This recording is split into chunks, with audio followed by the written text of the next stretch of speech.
자, 이재명 대표가 여러 가지 지금 검찰에 의해서 재판에 넘겨진 부분도 있고 백현동 대북송금은 검찰이 여전히 이재명 대표와 관련해서 수사를 진행 중에 있죠. 그런데 오랜만에 이해찬 민주당 상임 고문이 등장을 하는데요. 이런 얘기를 했다라고 하네요. 함께 한번 보시죠. 지난달 31일 이런 얘기했습니다. 검찰의 수사 과정을 보면서 이재명 대표가 담금질을 당하고 있다는 생각이 든다. 담금질을 많이 할수록 좋은 칼이 됩니다. 명검이 됩니다. 국가의 좋은 지도자를 만들어가는 담금질 과정이 있습니다. 어설프게 구수만에 되는 것하고는 다른 것입니다.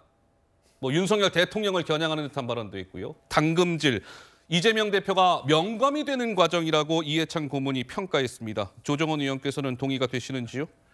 예, 저 이해찬 고문께서 하신 말씀을 들어가면서 이제 드디어 진짜 학생운동, 386으로 시작된 386, 486, 586, 이제 686이 되시는 건데요.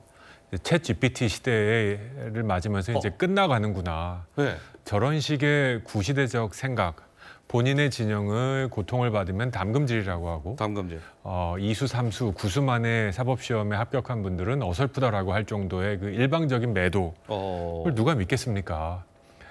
이재명 당대표가 지금 겪고 있는 그 정치적 과정, 그다음에 재판 과정이 정치적인 시련이다, 담금질이다라는 표현을 하는 것은 저는 너무 시대착오적 생각이고요. 잘못한 일이 있으면 법 앞에 심판을 받는 게 맞고 네.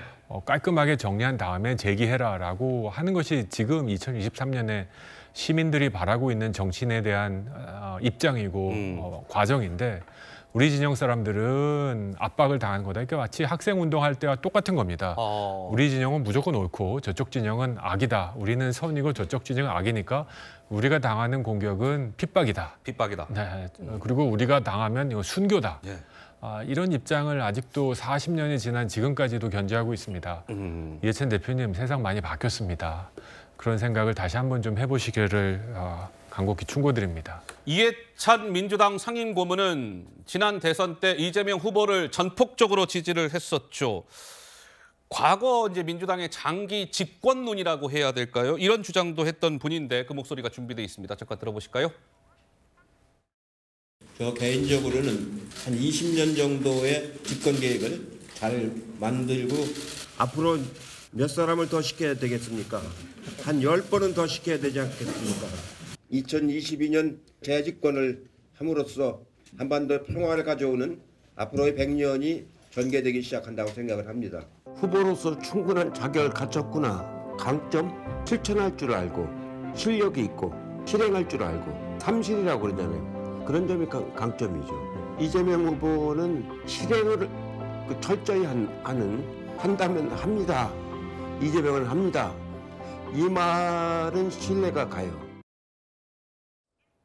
네, 이해찬 또 고문은 이런 얘기도 했습니다. 저 자리에서 이재명을 300번 압수수색해서 못 찾았으면 증거가 있을 수 없는 것 아니겠습니까? 검찰은 아주 무능한 놈들이거나 증거를 조작하거나 둘 중 하나입니다.